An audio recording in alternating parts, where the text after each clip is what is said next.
Okay,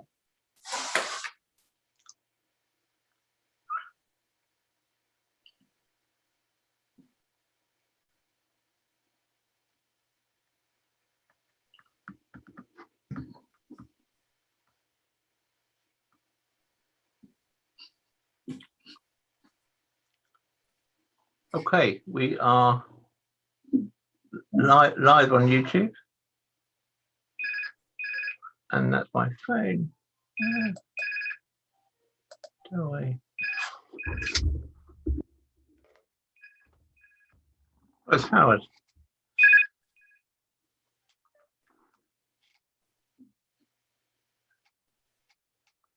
Okay, we are live on YouTube, and that's my phone. Go away. Oh, that's Howard. Howard, did you want me? Oh, a minute, you're on mute. Yeah, sorry. Yeah, having logged on well in advance to save the troubles from the other night, I'm just sitting here. It's got a waiting button going round in the middle. There's my photo on it, but it's what it was at some time in the past. I've joined with video, and it just doesn't react to anything. So I basically not having the video on at all. Oh, okay. Well, you're moving to us, so. Oh well. Oh, so if I move like that, you can see me moving. Yeah. Yeah. Okay. The problem is my screen has just got a picture of me 10 minutes ago or whatever, and it's not, and it's got the thing waiting going round. All right. Okay. I mean, do you want to leave the meeting and come back in again? Maybe that might. Okay, I think that's what is probably the best thing to do, but I'm not sure it will let me leave the meeting. That's the problem. Oh, I see what you mean. Oh well, he's gone. Oh, he's. Oh, it disappeared. Ah, that might be better, but I've still got the waiting. We can see and hear you. Yeah, but the problem is, I can only see myself at the moment, and even if I could see other people, I got this blasted waiting thing going round. Let me see what I can do.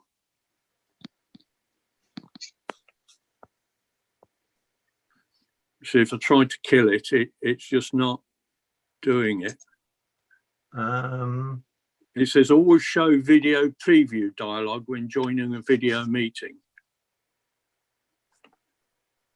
That sounds like it's waiting for an answer from you, but yeah, I think I'm gonna have to switch off the machine completely and start again. Yeah. Okay, Howard. So I'll join you in a minute or two as soon as I can. Okay.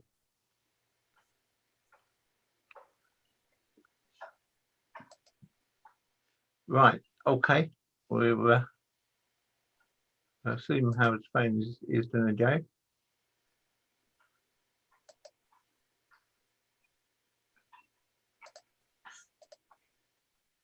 Right. Okay. So Howard's left the meeting temporarily. So what I think we'll do, we'll start the meeting and do the declarations of interest, and then Howard can join us when he gets back in.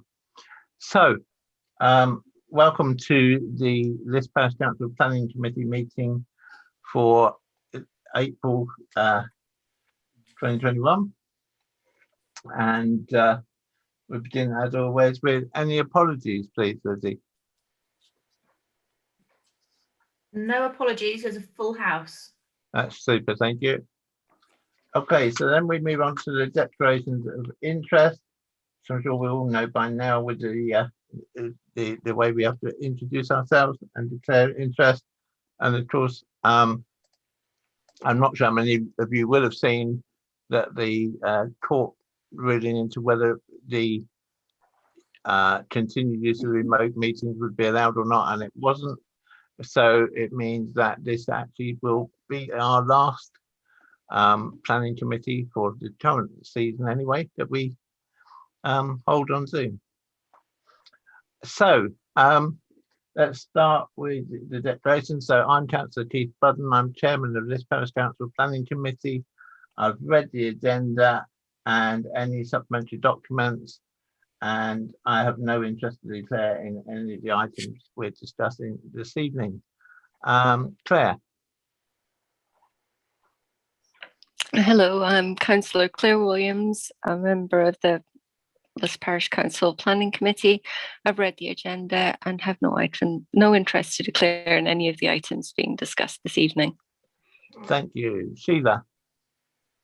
My name is Sheila Baldwin. I'm a member of Liss Parish Council Planning Committee. I confirm that I've read the agenda and I have no interest to declare in any of the items under discussion. Thank you. Don. I'm Don Gerard, a member of Parish Council Planning Committee. I've read the agenda here and I have nothing to declare on any of the items. Thank you. Nick. I'm Councillor Nick Wilson, a member of the Planning Committee. I've read the agenda and relevant documents and have no interest to declare. Thank you. Howard. I'm Howard Lindsley, a member of Liss Parish Council and a member of this planning committee. I've read the agenda and I have no interest to declare. Thank you. And Sue. I'm Sue Halstead. I'm a co-opted member of Liss Parish Council Planning Committee.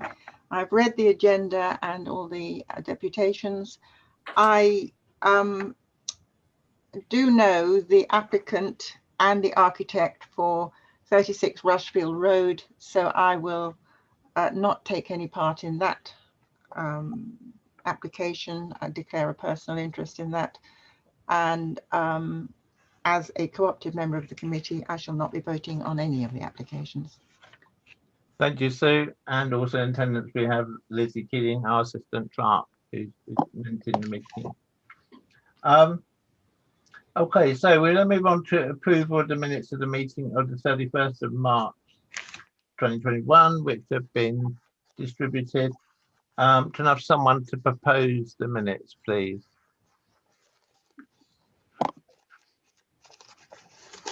Chair, thank you. So I didn't see that. And someone to second, please. Second them. Don, thank you. Everyone in it, all in approval? Yeah, great, thank you. Does anyone have any matters arising from the minutes of the meeting of 31st of March? Nope. No. Good. Okay. We don't have any public deputations this evening, and so we move straight on to the planning applications received, and we only have 4 to consider this evening, so relatively short agenda for us tonight. So if we can begin with the first one, and I've just remembered I haven't yet given Lizzie the ability to share the screen. The first one is 2 Millbrook Close in Liss. It is a first floor extension above an existing garage and a single story extension to the front. Can we see the block plan first, please, Lizzie?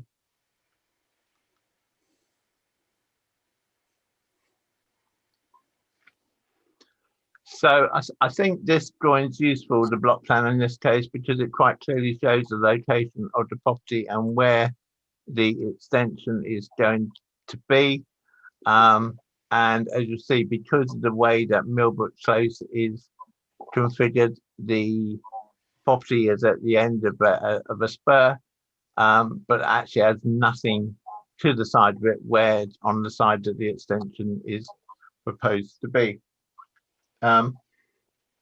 And can we see the proposed plans, please? The ground floor, I think.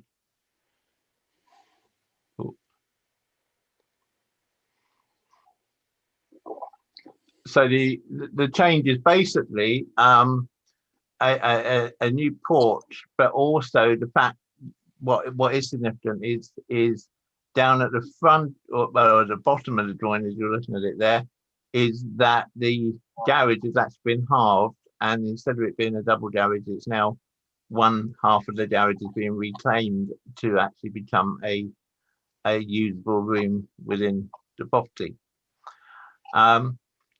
Anyone, any comments on this one? Let me just make my screen wider so that I can see everybody.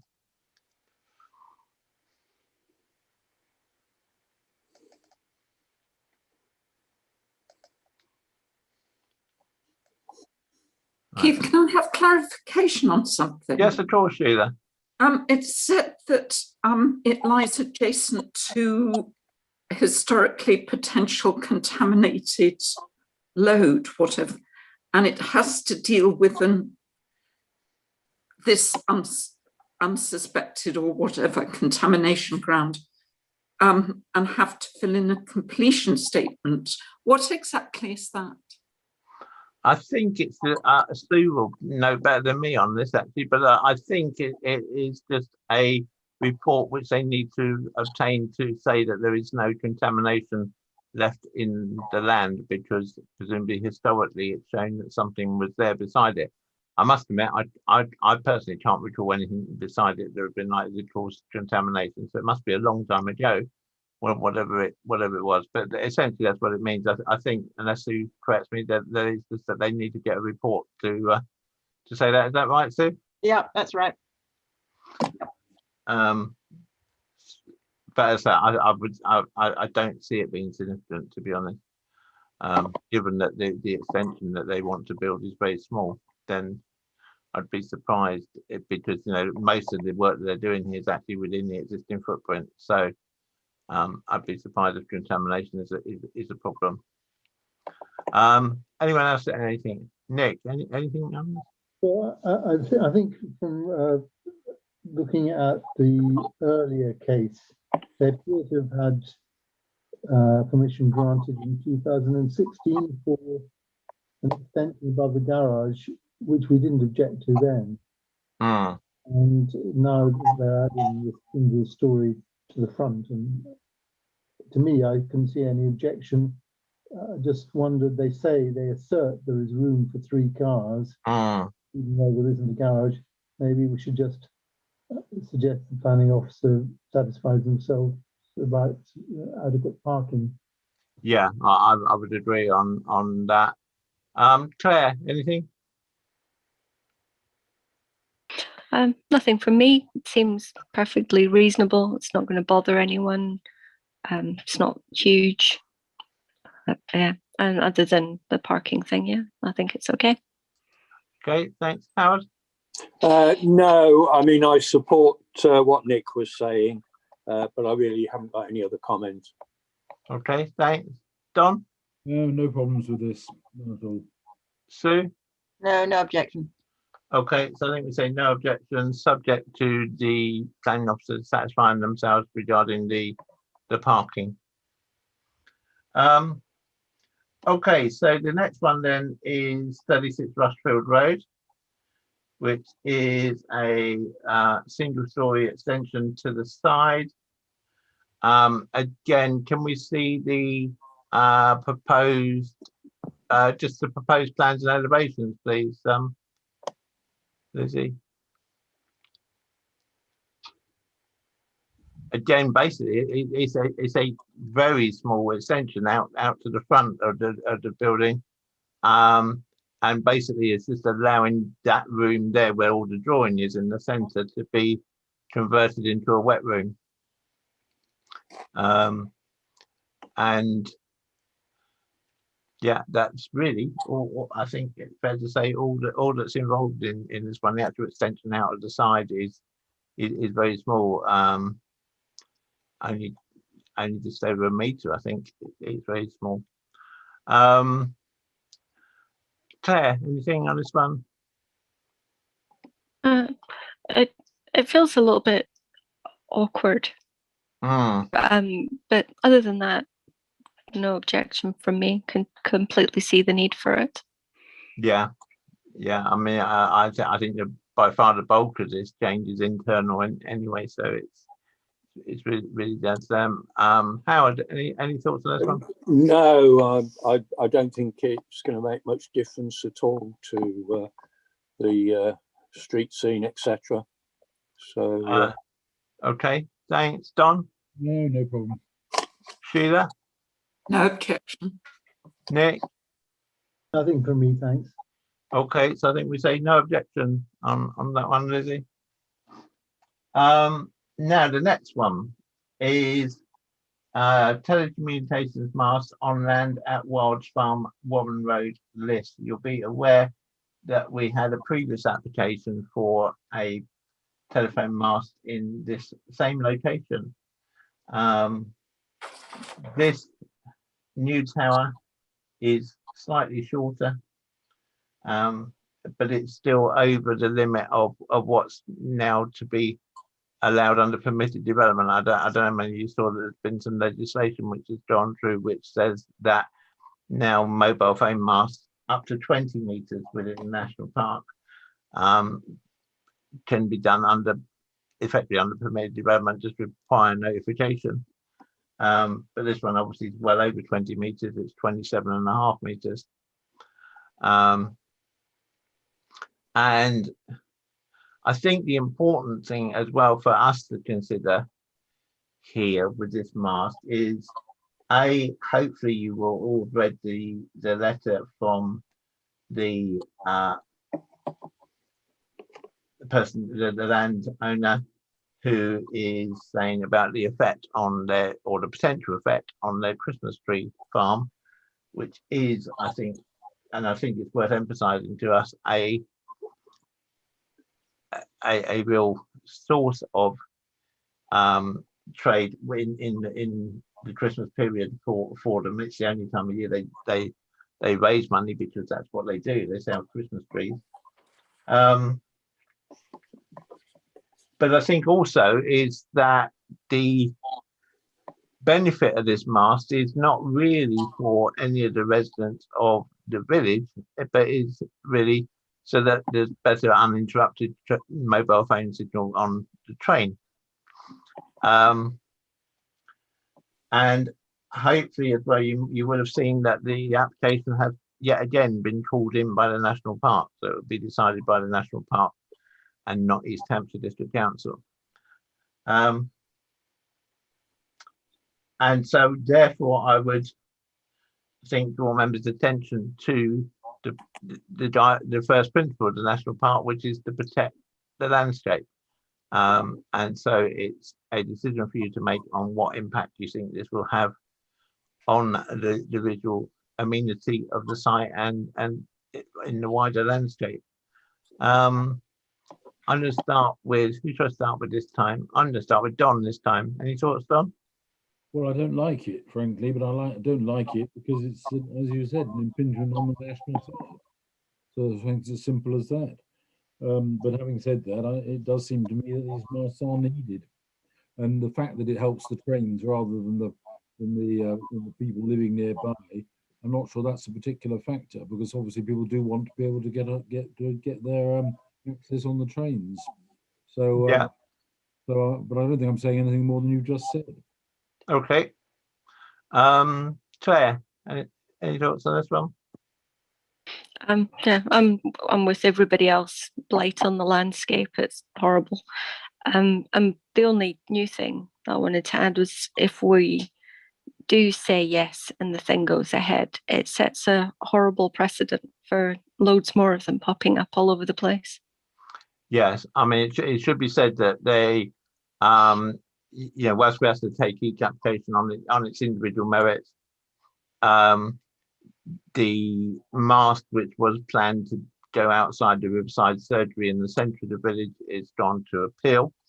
And so we wait and see what the inspector's decision is on that. Interestingly, I've not yet heard on that appeal, but I do know that another mast elsewhere in East Hampshire in the National Park has actually gone for a hearing for the appeal rather than just written reps. So it'll be interesting to see whether our one in the centre of the village does as well. And also, I can give a sort of heads up that at the next committee meeting, we will have another application for another telecoms mast at Bowyer's Farm in West Liss. So that'll be another mast potentially on the landscape. Which farm was that, Keith? It's Bowyer's farm. It's out. I don't even know if the farm's still called Bowyer's, but everyone knows it's Bowyer's in the village. But it's out of West Liss. Can you describe where? Because I've not come across that either. Sorry? I've not come across Bowyer's farm. Whereabouts in West Liss is it? It's along the Farnham Road. Yeah. Ham Barn. Out towards Ham Barn, yeah. Okay. It might even be in Gresham, is it? No, it is in Liss, just, I think, so. Which side of the road is it? Left or right as you go out? Oh, gosh, now you're asking. I think it's left as you're going out of the village. Anyway, back to this one. Sheila, any thoughts? Well, basically, when all said and done, this is just, as you said, another repeat of this EE application. And again, the only people who are going to benefit are very, very few on the train for a very short length of the track and for a very short time. And I think there are landscape objections. There's also the what's the public exposure problem, looking at the health aspect of this. And I noticed that at some stage E have said that members of the public cannot unknowingly enter areas close to the antenna. Well, obviously not if they're 27.5 meters high, but it talks about it may exceed the relevant guidelines. Well, is this an admission they're intending to risk that possibility? So there's that. And I just feel that everything they quoted, lots of different bodies, the Home Office included, Natural England, etc. And they were all really spurious arguments that just weren't relevant, because basically, when all said and done, this is just another EE application wrapped up in fancier rhetoric. Yeah. And I think the owners, everything they've said in their very long letter was very apt.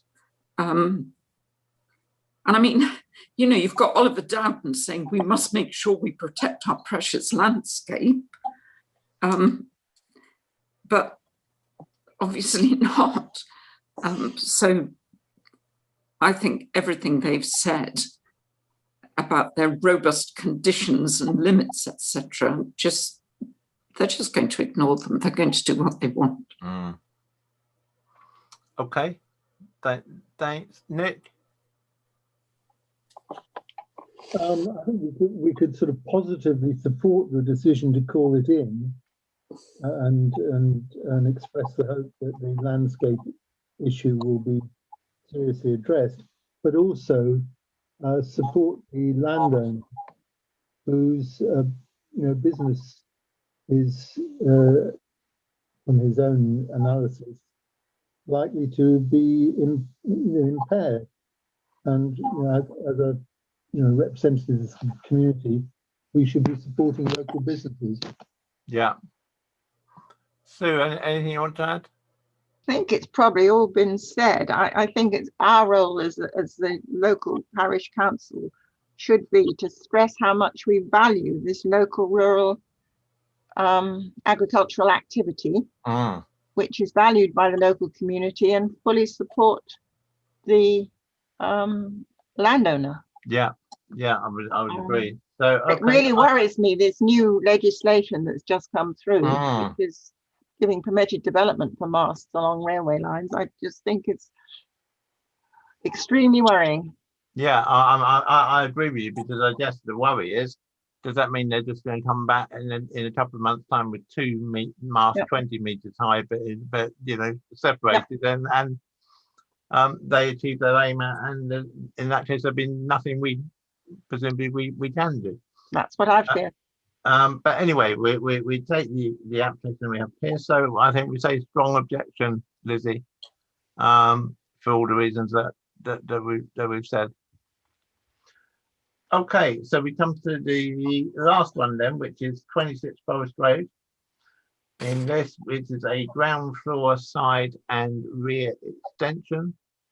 Can you bring up I've lost it, the proposed ground floor roof plans, please? Because I think this is, for me, indicates the bulk of what they of the extension, because it is only a single story extension, but it is bulky. And I think I'll obviously take what others have to say, but for me, my immediate impression was that I think it's a little over-development, but that's my personal view. But I don't know. Sheila, let's start with you this time. Well, I just thought, looking at it looked pretty big on the block plan. That was my main impression. Yeah, I mean, I was trying to work out in my mind this afternoon whether it exceeds 30% or not, and I couldn't quite work it out, because of course it is a two-story house. So you sort of take the two together and think, is that bit around the outside more than 30%? I'm not sure, but I think it's something we should get the office to check. Don, any thoughts? It looks a bit large to me. I'm just looking at the plans. I haven't looked at them before, I'm afraid. It also looks a bit big to me. Yeah.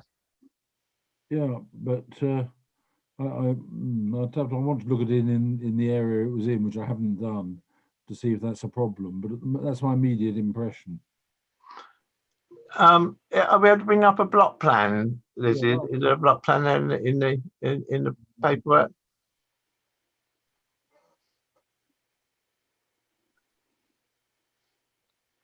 Oh, it doesn't really show what's around it, does it? No.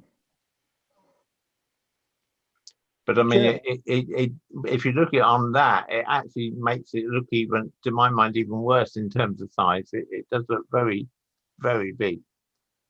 Howard, any thoughts? I agree with you. Looking on that, I'm sure it's more than 30%.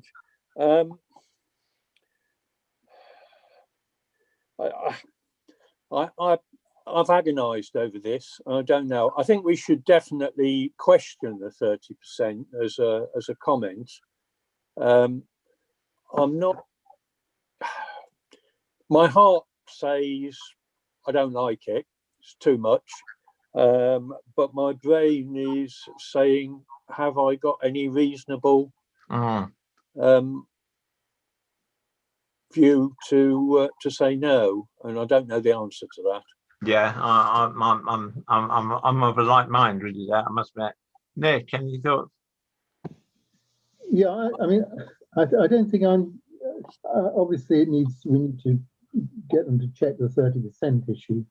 But if it isn't more than 30%, what's the objection to a large house being larger, unless it's going to affect someone else? And the way it looks out over that field, I think it's going to affect virtually nobody, except perhaps the occasional pony. So I don't object to it in terms of its overall merits. I think though the owners would be well advised to be sure that it's worth the investment, because that land is incredibly boggy.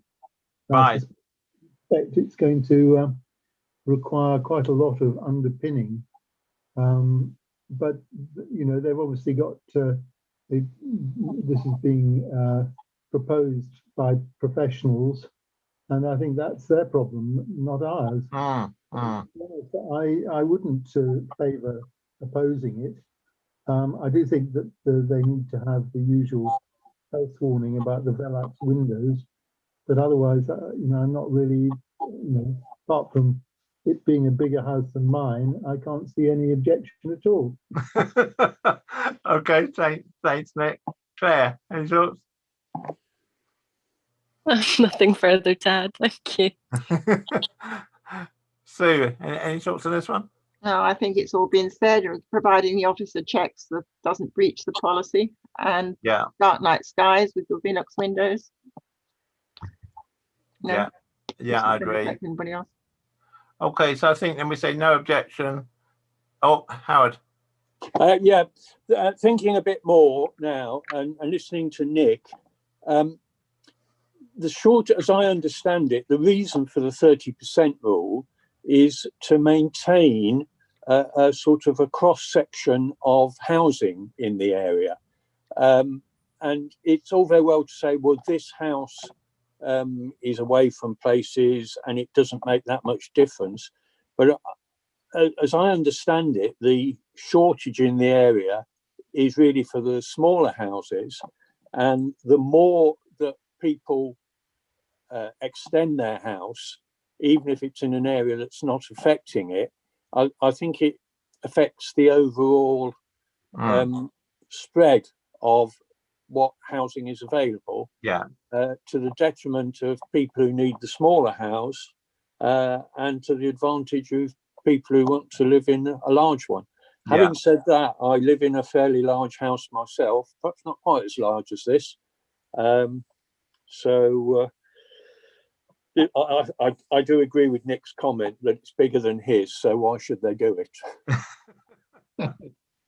Okay, so I think we say no objection, subject to the officers satisfying themselves over the 30% rule, and also with the usual thing we put in about the blinds on the Velux windows. Okay, so that's all of the applications we've got to consider tonight. So we have some applications which have been approved. The garden shed at Western Farmhouse, the variation on the conditions at Heather Bray, the swimming pool at Crouch Regents, the lawful development out of the stables at Western Farm, and the garden studio at 9A Vincent Road. So I don't think anything to trouble us there really.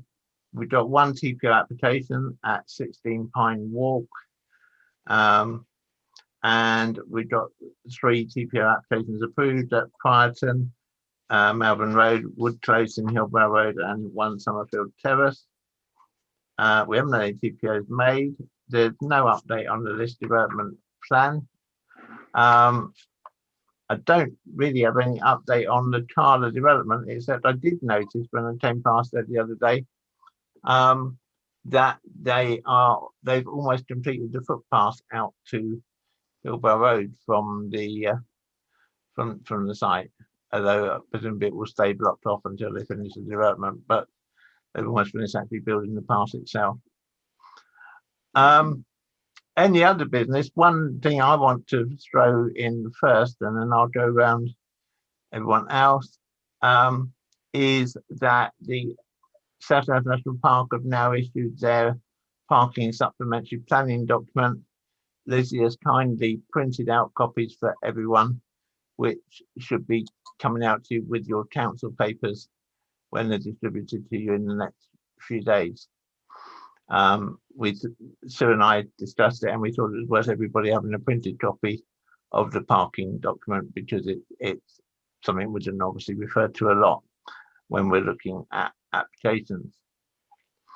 So I'll go around the room and see if anybody's got any other business. Claire? No? Sheila? No. Thank you. Don?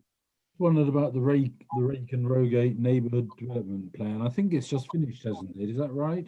Yes, it's now ready to go to referendum. Referendum now, yeah. Yeah, just note that, nothing other than that. I thought it had gone through and was now adopted. No?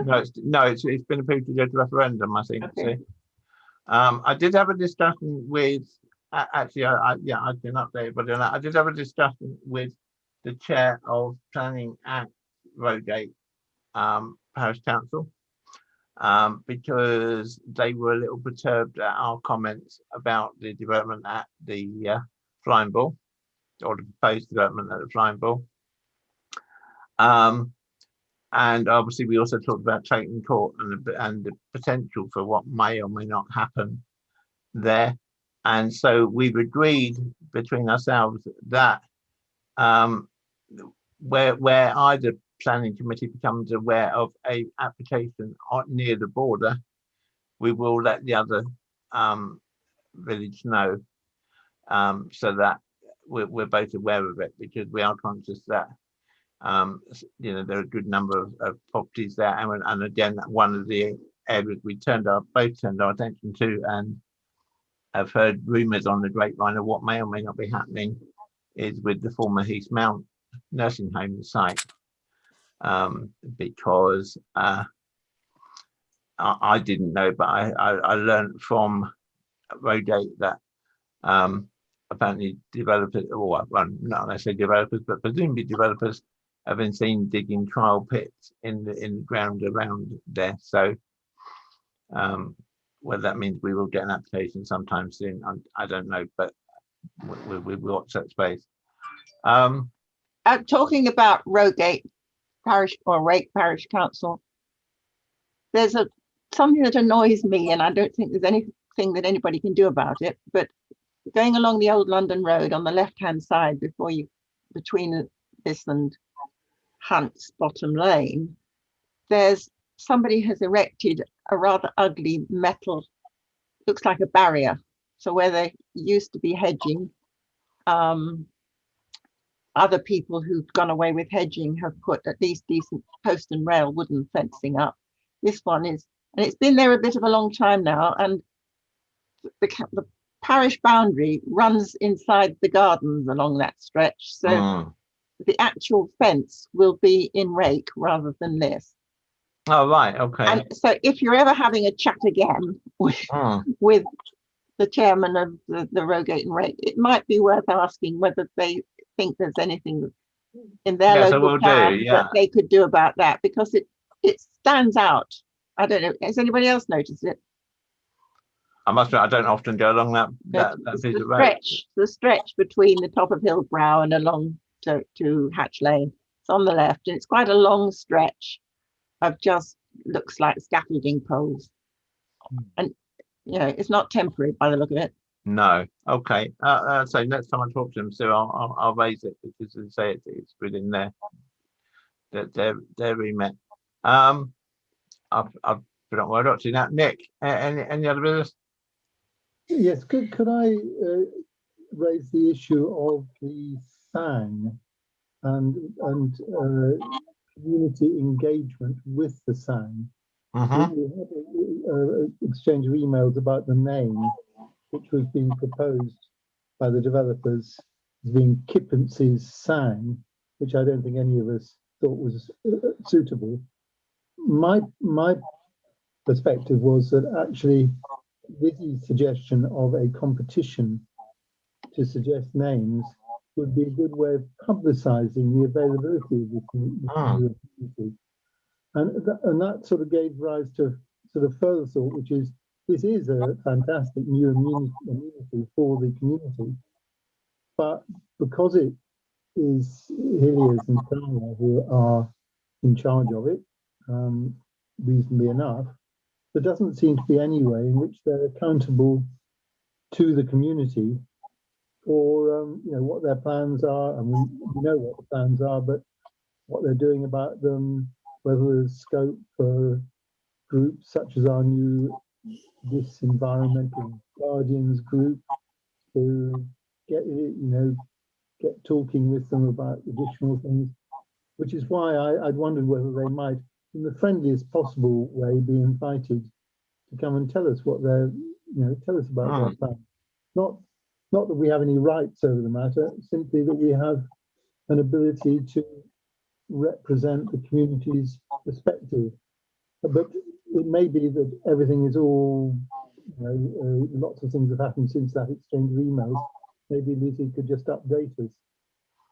Yeah, no, I mean, as far as I know, everything is still as it was. So yeah, I mean, I think I have no objection to the idea of inviting them to come and speak to us. So perhaps, Lizzie, could you do that and ask them if they'd like to come to our, I think probably safe to say our meeting in June is probably a favourite, so we all know where we are by then. It will be our meeting in July. Or are you talking about the council or the planning meeting? No, talking about planning committee. So that's going to be the 14th of July. Probably Okay. the next meeting we're able to hold, and that will be in person. So would it be possible, given that I mean, there are some people who know about the ability to do things in that area, and there are probably lots of people in the community who don't know about it, and certainly the name doesn't help. I mean, the fact it is just the sound, and I'm wondering whether George Hillier would be agreeable to Lizzie, with help from her colleagues, such as Jenny, to sort of canvass ideas, but obviously on the understanding that it isn't the majority view that's going to prevail. These are ideas that we would share with the developers, and that they seem to be concerned that East Hampshire District Council should be happy. So we'd have to go through various sieves. But is there any objection to pursuing that idea? No, not in principle, I don't think. No. I mean, we could then talk to them in July about what's come up. Okay, leave that on with me, Nick, and we'll take that one forward, I think. Howard, any other business? Yeah, just following on from Nick, it's a nice place to walk round. And I think I've told you this before. There's a hollowed out bit near the Riverside Walk, which looks to me as though it might take water in wet weather. And there's a couple of channels, not very long and not very deep, dug into that and pointing to kippances. And the assumption I have is that there's probably going to water end up in there because there's a couple of bridges built across them. So I think I like the idea of doing a competition, and I think it's a nice place to walk round. Okay, thanks. Right. Okay. Oh, Don, sorry. It almost comes to the next meeting. Next meeting, 26th of May. Obviously, we're not going to have that as a virtual meeting. Well, it doesn't bother me. I've got rather used to the meetings that they are at the moment, and for me, I'm using this computer. I have two computers. I use this computer for the Zoom meeting and this computer here with a great big extra screen to actually look at things online, which actually is extremely helpful. It makes it much easier to deal with things. What's going to happen? What are we going to do from the 26th of May onwards? Obviously, we can't go in the committee room because it's not big enough. We're socially distanced, but it would actually be very nice to have a room with some access to the internet. I don't know. What will we do? Will we use the main hall as usual or what? We don't get no, Don, is the short answer, because obviously the judgment only came out today. So obviously we will update on what the rules are going to be and what decisions are going to be in the next few days, probably. But at the moment I can't give you a definitive answer because we need to. I think we are waiting for Halk and Nelk to come with updated advice, because their previous advice was, they don't advise to meet in person. Whether or not that might change now the government have not lengthened remote meetings legislation, so we'll have to wait and see. Yeah, I mean, it's all a little bit up in the air at the moment because the decision came out fairly late this afternoon. So it's yeah, well, I think the decision, to be honest, I think the decision was fairly obvious that it wasn't going to get turned down. But this is a problem. Obviously, all councils are going to be facing. So yes, yeah. I mean, what's the HDC going to do? What's it going to do about its planning meetings? We don't know yet. Is the honest answer. It's all sort of, as I say, all very much at the moment. All we've been told from HDC legal is that they are waiting guidance from the LGA. And once they get that, then they do not update the rest of us. But we're hoping that's going to be in the next few days, certainly. But I mean, the whole thing has become a little bit farcical because, all councils on the whole, I think, certainly all the ones I'm aware of, have moved their annual meetings forward so they can still have them whilst we're still in the sunset clause, which is, you know, is not ideal really, but it's where we're at. I mean, you know, tomorrow night we got the annual council for East Hants, and it's going to be the most bizarre annual council we've ever had, I think, because through some magic of filming and camera work, the chain goes from me to Adam, even though we're sort of 12 miles apart. But anyway, such is life. Anyway, so I think we're finished for tonight. I will make sure that everyone's updated on what's happening with the planning committee going forward. Once we have clear. Can I just ask, am I the only one who has difficulty hearing Don and Nick? No, me too. No, Me too. same. The sound is almost impossible to hear. Oh dear, I have trouble. I think people not being on mute when they're not talking doesn't help. That's why I wear the ridiculous headset, so that I can hear everybody without deafening myself with some I don't other know whether people. there's anything they can do at their end to improve their microphone or something. Yes, So possibly. that helps. Okay. Anyway, I just asked the question because it's going to carry on zooming. It, you know. So good point, Steve. So anyway, thank you everyone for attending. It is 8:18, so I will call the meeting to a close there. And for those of you on Liss Parish Council, of course, we will see you next Wednesday for the annual parish meeting. Well, not the annual parish meeting, the Parish Council annual meeting. Goodbye. Thanks, Steve.